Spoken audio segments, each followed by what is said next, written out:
हिंदुस्तान अखबार, रविवार 2 अगस्त 2026। शशि शेखर का पहला लेख है आभासी दुनिया का क्रूर सच। बात कुछ महीने पुरानी है। उत्तर प्रदेश के एक थाने में लगभग 16 साल का किशोर डर से जर्द हो रहे चेहरे के साथ बैठा हुआ था। पुलिस ने उसे प्रधानमंत्री और मुख्यमंत्री को धमकी देने के आरोप में गिरफ्तार किया था। ग्रामीण पृष्ठभूमि से आया यह बालक रातों रात मशहूर होना चाहता था और उनके लिए उसने ये ऑनलाइन धमकियां दी थीं। मामला चूंकि अति विशिष्ट लोगों का था, इसलिए पुलिस तमाम डिजिटल तिकड़मों को तोड़ते हुए उस तक जा पहुंची थी। बाद में अदालत ने उसकी उम्र का लिहाज करते हुए उसे जमानत दे दी थी। यह किसी एक राह भटके किशोर का अकेला उन्माद नहीं है। हमारे चारों ओर ऐसे हजारों किस्से बिखरे हुए हैं जहां बच्चों या किशोरों ने अपनी ऑनलाइन लत के चलते तमाम हैरत अंगेज कारनामों को अंजाम दिया। आजकल academy of medical royal colleges ने अपनी हालिया रिपोर्ट में सोशल मीडिया के नशे को पब्लिक हेल्थ इमरजेंसी घोषित किया। ब्रिटेन के 23 शाही मेडिकल कॉलेजों व विभागों का प्रतिनिधित्व करने वाली यह सम्मानित संस्था इस लत को धूम्रपान जितना खतरनाक बताती है। दिलचस्प तुलना सड़क दुर्घटना की स्थिति में सीट बेल्ट न लगाने वाले सवार से की है। बताने की जरूरत नहीं, ऐसे सवारों को सर्वाधिक चोट लगती है। इस सर्वे में शामिल आधे से अधिक डॉक्टर बताते हैं कि उनके पास प्रतिदिन एक ऐसा बच्चा अवश्य आता है अत्यधिक ऑनलाइन रहने की वजह से, जिसकी देह या दिमाग दुष्प्रभावों का शिकार बन चुका है। चिकित्सकों ने बताया कि टेक कंपनियां अपने ऐप से इस तरह डिजाइन कर रही हैं जिससे लोग लती बने और उस लत पर कायम रहें। इससे पैदा होने वाले अनिद्रा, चिड़चिड़ाहट, हिंसक उन्माद और अन्य खुरापातों से हम वाकिफ हैं। इस महावलय से निपटने के लिए नॉर्वे की सरकार ने पहली अगस्त से क्रांतिकारी कदम उठाए हैं। हम जानते हैं कि नॉर्वे ने अपनी प्रयोग धार्मिकता के चलते विश्व में सबसे पहले प्राथमिक कक्षाओं के डिजिटलीकरण की शुरुआत की थी। आज की हुकूमत, वहाँ की शिक्षा मंत्री का कहना है कि स्कूल में स्क्रीन अत्यधिक उपयोग से बच्चों की बुनियादी क्षमताओं पर प्रतिकूल प्रभाव पड़ा है। बच्चों के बीच हाथ से लिखने का माहौल समाप्त हो चला है। उनके दैहिक और मानसिक स्वास्थ्य पर बुरा असर पड़ रहा है। नतीजतन तमाम बच्चे साइबर बुलिंग की ओर बढ़ चले हैं। ओस्लो की हुकूमत ने इसलिए बैक टू बेसिक्स यानी कि जड़ों से पुनः जुड़ाव की नीति अपनाई है। इसके तहत 2 वर्ष पहले करोड़ों क्रोन का बजट पाठ्य पुस्तकों की वापसी और खरीद के लिए आवंटित किया गया था। अब छोटे बच्चों पर शून्य स्क्रीन की व्यवस्था पहले ही लागू हो चुकी है। इसे मुकाम तक पहुंचाने के लिए स्कूली पुस्तकालयों की सरकारी अनुदानित राशि 3 गुना तक बढ़ा दी गई है। नॉर्वे का यह कदम यकीनन मानव वृद्धि के संरक्षण की दिशा में मील का पत्थर साबित होने जा रहा है। कोई आश्चर्य नहीं है कि इंग्लैंड में बीते 15 जून से 16 साल से कम उम्र के सभी किशोरों के लिए सभी प्रकार के सोशल मीडिया को प्रतिबंधित कर दिया गया है। यह फैसला TikTok, Instagram, Snapchat, x, Facebook, YouTube और रेडिट जैसे सभी लोकप्रिय मंचों पर लागू होगा। इससे तत्काल बाद फ्रांस ने 15 साल से कम उम्र के बच्चों के लिए कानूनी तौर पर सोशल मीडिया पर पूर्ण पाबंदी लगा दी है। हमारे पड़ोसी चीन ने भी 18 साल से कम उम्र की आबादी के लिए स्क्रीन टाइम सीमित कर दिया है। वहाँ 8 साल से कम उम्र के बच्चों के लिए तो स्क्रीन का समय 24 घंटे से 40 मिनट तक सिमटा दिया गया है। रात 10 बजते ही इंटरनेट कर्फ्यू लागू हो जाता है तो सुबह 6 बजे तक जारी रहता है। बीजिंग ने हर उस सेवा पर रोक लगा दी है जो बच्चों को एआई एडिक्ट बना सकती है। दक्षिण कोरिया भी इस मामले में बेहतरीन काम कर रहा है। वहाँ पिछले महीने से समूचे देश की कक्षाएं मोबाइल फ़ोन की पहुंच से परे हो गई हैं। इसके साथ सरकार ने इंटरनेट रेस्क्यू स्कूल भी स्थापित किए हैं। यहाँ नाबालिग 1 से 2 हफ्ते तक बिना किसी गैजेट की प्रकृति की शरण में रखे जाते हैं, ताकि वे अपने मूल स्वभाव की ओर लौट सकें। इस पहलकदमी को बढ़ाते हुए ऑस्ट्रेलिया ने 16 साल से कम उम्र के बच्चों के लिए सोशल मीडिया पूरी तरह से प्रतिबंधित कर दिया है। अगर कोई कंपनी आज के प्रावधानों को तोड़ने की कोशिश करती पाई जाएगी, तो उससे $35 मिलियन तक के भारी जुर्माने का सामना करना पड़ सकता है। सवाल उठता है कि इस महत्वपूर्ण मामले में भारत की क्या स्थिति है। हमारे यहाँ ऑनलाइन गेमिंग रेगुलेशन एक्ट 2025 के जरिए कुछ पाबंदियां जरूर लागू की गई, परंतु हमें लंबी दूरी तय करनी है। समूची दुनिया के जानकार फिल वक्त एक अन्य प्रश्न से जूझ रहे हैं। आर्टिफिशियल इंटेलिजेंस यानी AI के बढ़ते प्रभाव के इस दौर में सही संतुलन स्थापित किया जाए और OECD पर अच्छी खासी रोशनी डालते हैं। वे बताते हैं कि आर्टिफिशियल इंटेलिजेंस के टूल्स निश्चित तौर पर मनुष्य की कार्यक्षमता को बढ़ोतरी करने वाले साबित हो रहे हैं, लेकिन हमारे समाज के उपयोग और लत के बीच के अंतर की समझना होगा। उन्होंने बताया कि डिजिटल उत्पादों की लती छात्रों ने जब 24 घंटे में 1 से 3 घंटे डिजिटल उपकरणों के साथ बिताए तो उनके परिणाम बेहतर मिले। इसकी उलट 65% लती बच्चे गणित की कक्षा में तमाम उपकरणों के प्रयोग के बावजूद भटक गए। लगभग 59% छात्र ऐसे भी पाए गए जिनको लैपटॉप स्मार्टफोन विचलित करते हैं। 3 से 7 घंटे तक डिजिटल उपकरणों के साथ बिताने वाले 45% बच्चे स्मार्टफोन न होने पर घबरा उठते हैं। मतलब साफ है, छात्रों के पास लैपटॉप या स्मार्टफोन होना ही उन्हें दक्ष नहीं बनाता। उन्हें अनुशासन और उद्देश्य पर फोकस करना होगा। AI की ताकत और इंसानी समझ का बेहतरीन समन्वय ही सार्थक संसार की संरचना कर सकता है। चंद्रकांत सिंह का लेख है 21वीं सदी के इस विदेराज से मिलिए। किसी बड़े दार्शनिक ने कहा है कि गरीब वह नहीं जिनके पास रुपए पैसे नहीं, गरीब वह है जिसकी आंखें सपनों से खाली हैं। यह आचरण का दर्शन है।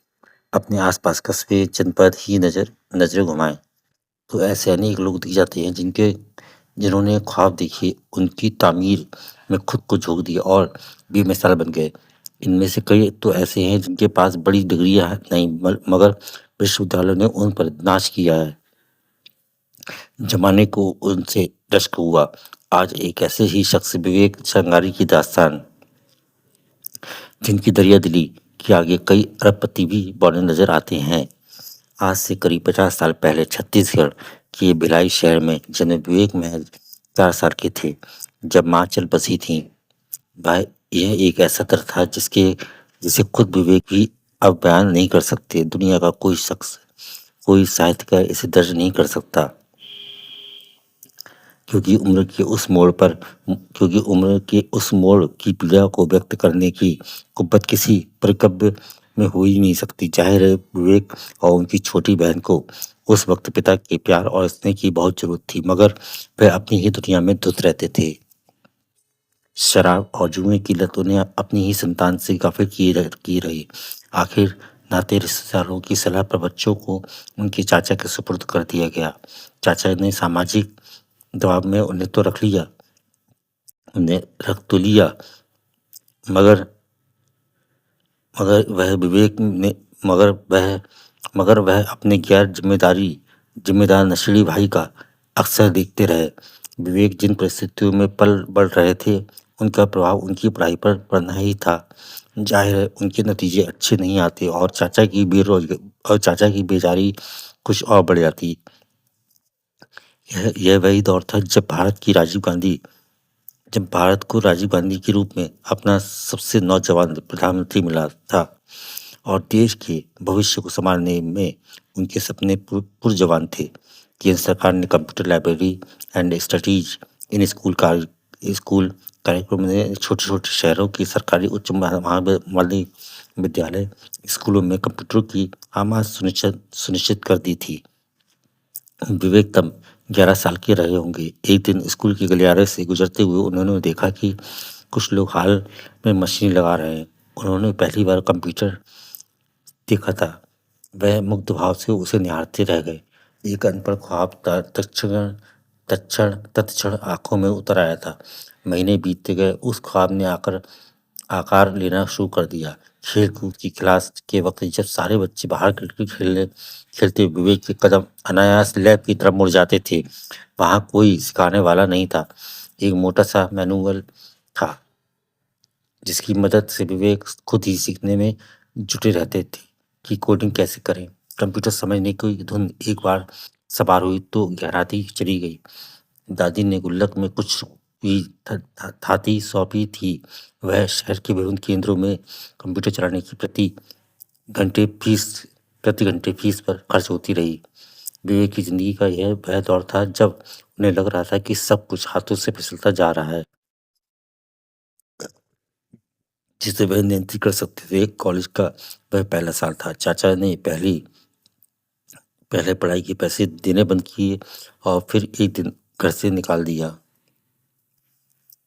उस दिन बहुत सारे भ्रम टूटे। 18 साल के विवेक के सिर पर न छत थी और न रिश्तेदारों का यह संबल ही हम कि हम हैं ना। कुछ समझ में नहीं आ रहा था कि क्या करें। भटकते हुए वह एक कंप्यूटर इंस्टीट्यूट के मालिक के पास पहुंचे और कहा, कोडिंग जानता हूँ, काम चाहिए। मालिक ने तत्काल उनकी कौशल की परीक्षा ली और उम्मीद से बेहतर पाकर न सिर्फ उन्हें इंस्ट्रक्टर और लैब असिस्टेंट की नौकरी दी, बल्कि इंस्टीट्यूट में रहने सोने की इजाज़त भी दे दी। वहाँ विवेक ने वह सब कुछ सीखा जो वह स्कूल में ना सीख पाए थे। अक्टूबर सन 1998 में उनकी जिंदगी ने एक नई करवट ली। बेंगलुरु से लौटे एक दोस्त ने कुछ किताबें उन्हें दी। वे किताबें जिस अखबार में लपेटी गई थीं, उस पर एक इश्तिहार साया था जो सी प्रोग्रामिंग जानते हों। विवेक ने इन दोनों में गहरी दिलचस्पी थी। फिर क्या था, उन्होंने किसी से रुपए उधार लिए, बेंगलुरु का टिकट कराया और इंटरव्यू देकर भिलाई लौट आए।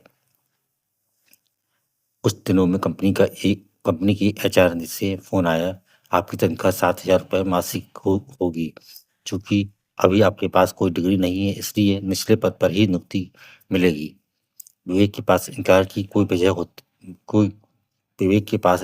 क्या क्या वजह होती। कंपनी ने टिकट भेजा।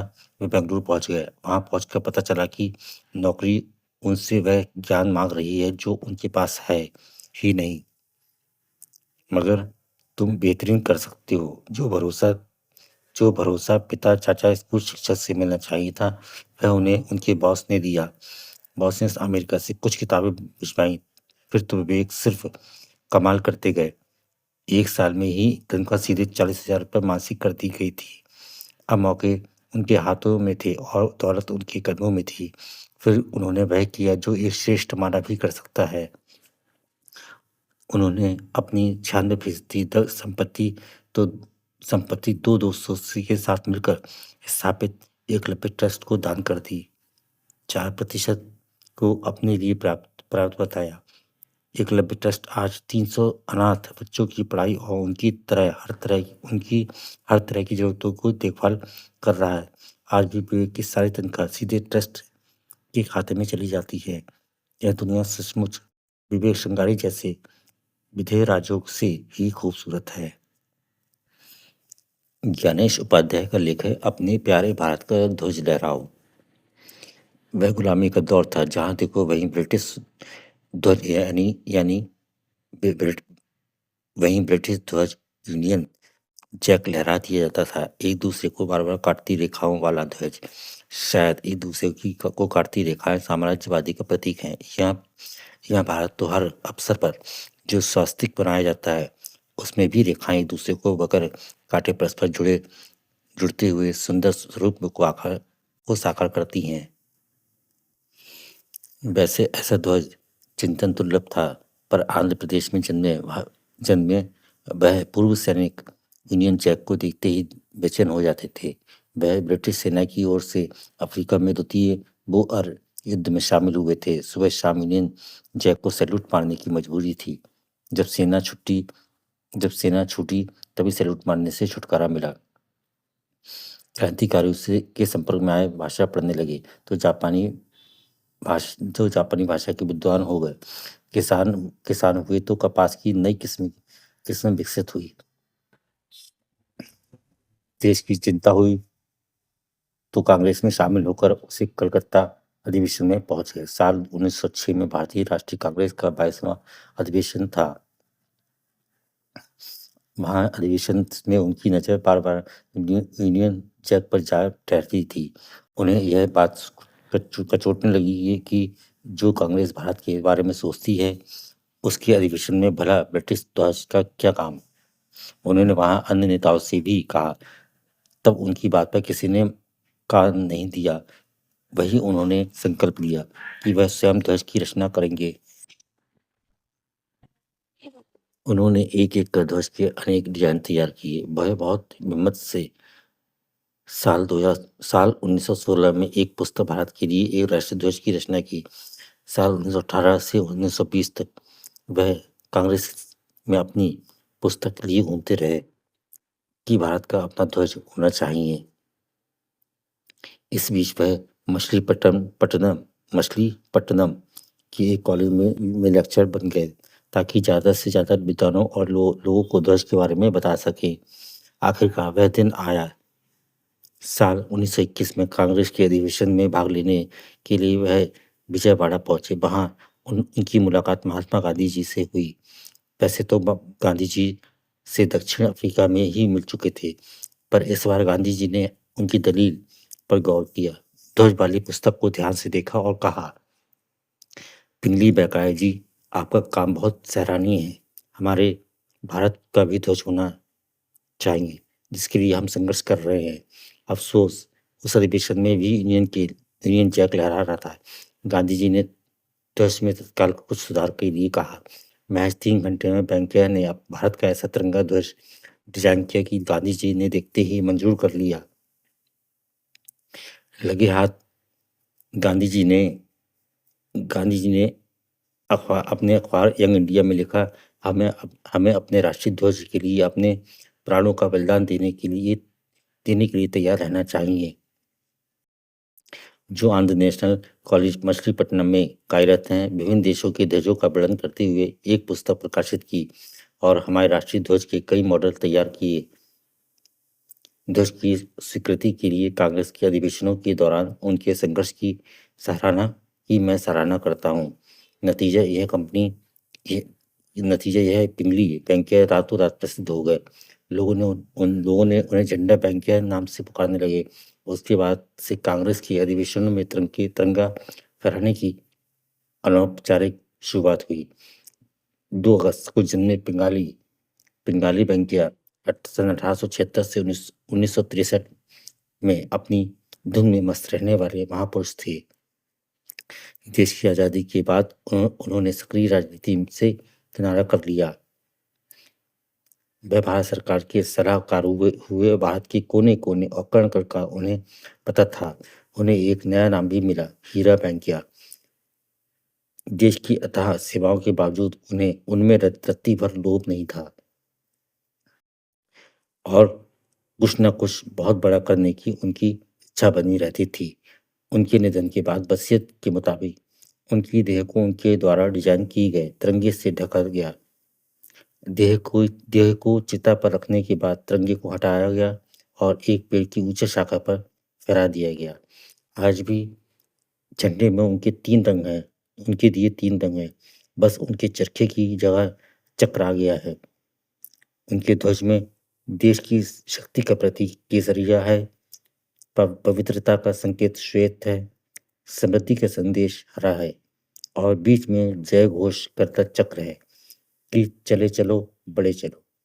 आज के सिलसिले पूरे हो चले।